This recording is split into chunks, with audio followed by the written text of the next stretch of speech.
En esta oportunidad, en este tercer culto de acción de gracias, el mensaje de la palabra del Señor a cargo del reverendo Javier Cortázar. Gusto de saludarles en esta mañana, en particular tan especial, en momentos tan cruciales para el Perú. Y realmente para nosotros es una gran alegría poder tener en esta mañana la presencia del señor Presidente de la República, su esposa Pilar Nores, Primera Dama de la Nación, los ministros del gabinete. Tenemos también como invitados muy especiales alcaldes, magistrados y distintas autoridades. Y queremos realmente darle gracias a Dios por este tiempo que nos permite ahora prepararnos para meditar en la palabra de Dios. Este es el tercer culto de acción de gracias que tenemos en el Perú. Es histórico. No los teníamos antes. Dios abrió una puerta y hay que darle gracias a Dios por ello. Pero un anhelo que tenemos nosotros en el corazón como pueblo de Dios es que esto no sea una solo golondrina, sino que haya verano. Es decir, que podamos tener en los próximos años, quiera Dios, y es el anhelo del pueblo cristiano evangélico, un culto de acción de gracias en el Perú institucionalizado. ¿Sí?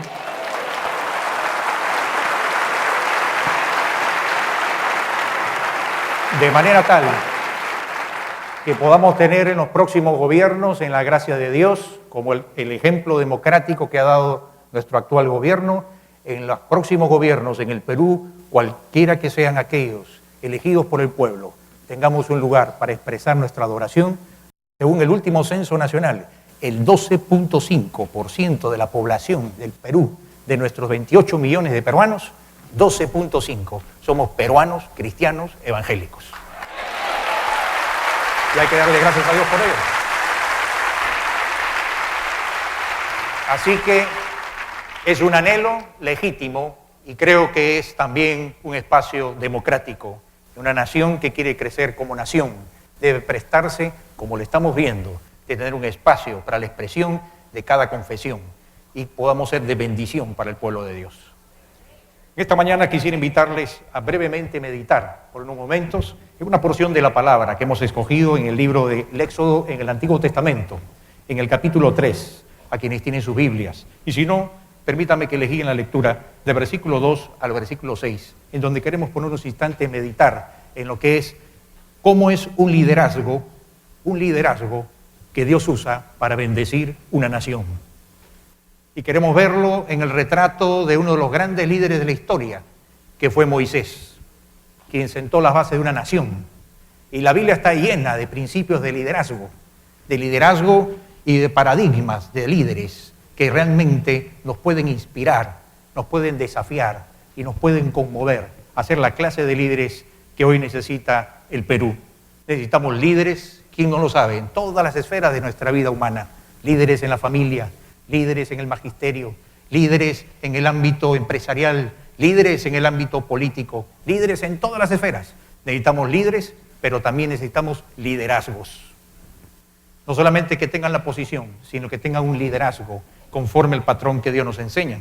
Y por eso este pasaje nos inspira a mirar algunas lecciones al respecto. Permítanos leerlos. Éxodo 3:2 dice: y se le apareció el ángel del Señor en una llama de fuego en medio de una zarza, y Moisés miró, y he aquí, la zarza ardía en fuego, y la zarza no se consumía. Entonces dijo Moisés: me acercaré ahora para ver esta maravilla, porque la zarza no se quema. Cuando el Señor vio que él se acercaba para mirar, Dios lo llamó de en medio de la zarza y le dijo: Moisés, Moisés. Y él respondió: heme aquí. Entonces él le dijo: no te acerques aquí, quita las sandalias de tus pies, porque el lugar donde estás parado es tierra santa. Y añadió: yo soy el Dios de tu padre, el Dios de Abraham, el Dios de Isaac y el Dios de Jacob. Entonces Moisés cubrió su rostro porque tenía temor de mirar a Dios. La palabra de Dios que hemos leído, y si hubiéramos continuado leyendo y por razones de tiempo no lo hacemos, es que lo primero que salta en el liderazgo de Dios es que Dios es quien levanta a los líderes. Y lo levanta como una expresión de la compasión de Dios por el pueblo. Dice ahí la palabra de Dios en el versículo 6 que Dios dice a Moisés: he visto la aflicción de mi pueblo, he oído su clamor y he conocido sus angustias. Y cuando uno lee este pasaje, uno realmente piensa en esta gran pregunta que todos los seres humanos nos hacemos hecho algún momento en la vida. Es, ¿dónde está Dios cuando se sufre? ¿Dónde está Dios cuando se sufre? ¿Nos has hecho esa pregunta alguna vez? ¿No alguna vez frente al dolor, la pérdida de un ser querido, la crisis personal, la crisis económica o cualquier clase de conflicto o dolor en la vida? ¿No nos hemos preguntado, ¿dónde está Dios cuando se sufre? Pues este pasaje nos responde a esta profunda pregunta y legítima pregunta que nace en el alma de todo ser humano.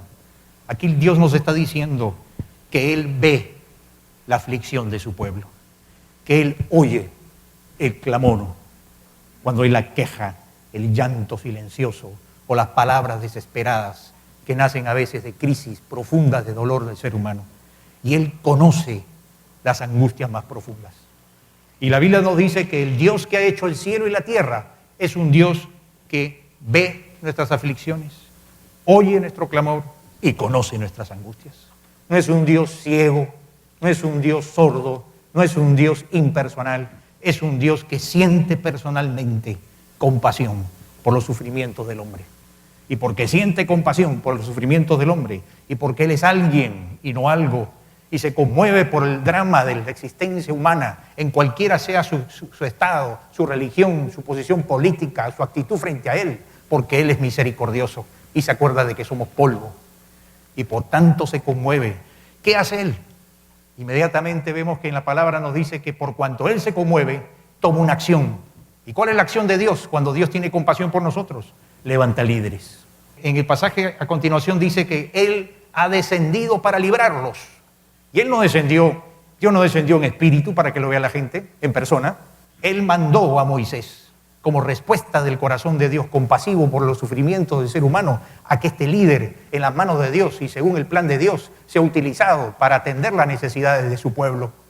Dios levanta líderes como expresión del amor de Dios por el pueblo y por el ser humano, para guiarlos.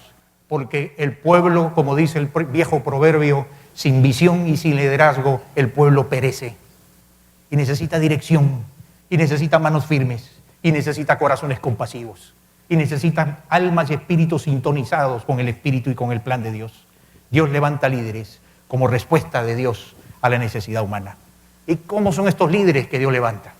¿Qué clase de liderazgo es el que necesitamos nosotros según la palabra de Dios? ¿Cuáles son las características de estos líderes que Dios va a levantar en la historia para bendecir a su pueblo y a las naciones? Nosotros vemos en Moisés algunas características muy concretas. En primer lugar, vemos que Dios le dio a Moisés un sentido de propósito. Un sentido de propósito. Dice la palabra que el Señor le dijo a Moisés, ve porque yo estaré contigo. Ve porque yo estaré contigo. Moisés sabía que tenía un llamado de Dios. Moisés sabía que no estaba en la vida por casualidad, al azar, por simplemente un accidente biológico, sino que él estaba puesto en la tierra para cumplir una función en la historia. Y es interesante porque Dios lo levanta a Moisés para liberar a Israel de Egipto. Pero Moisés pudo haber pensado, 430 años ya tiene mi pueblo como esclavo en Egipto. 400 años, 4 siglos de esclavo. Moisés pudo haber dicho, mire, ¿sabe qué, Señor? Es imposible lo que me estás pidiendo. ¿Qué voy a hacer yo solo frente a la primera potencia militar que era Egipto en ese momento? ¿Qué voy a hacer yo solo, un solo ser humano, con un simple llamamiento frente a la potencia mundial que era Egipto en ese mundo de entonces?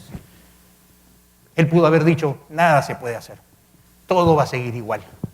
Y eso nos hace pensar en cuántos peruanos pensamos igual sobre la vida. Mucha gente mira su vida y se siente víctima de su historia personal. Y los pueblos se sienten víctimas de su historia nacional. Pero la palabra de Dios nos dice que el Señor llama a Moisés y lo llama a hacer una tarea tremenda y le da una visión grande, porque Dios es el Señor de la historia.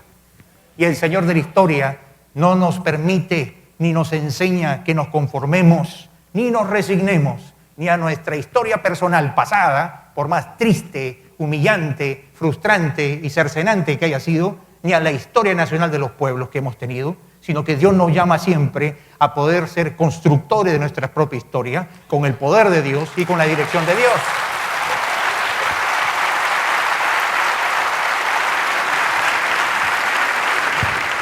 Los cristianos creemos que no somos víctimas del pasado, solo somos sus hijos, pero no víctimas.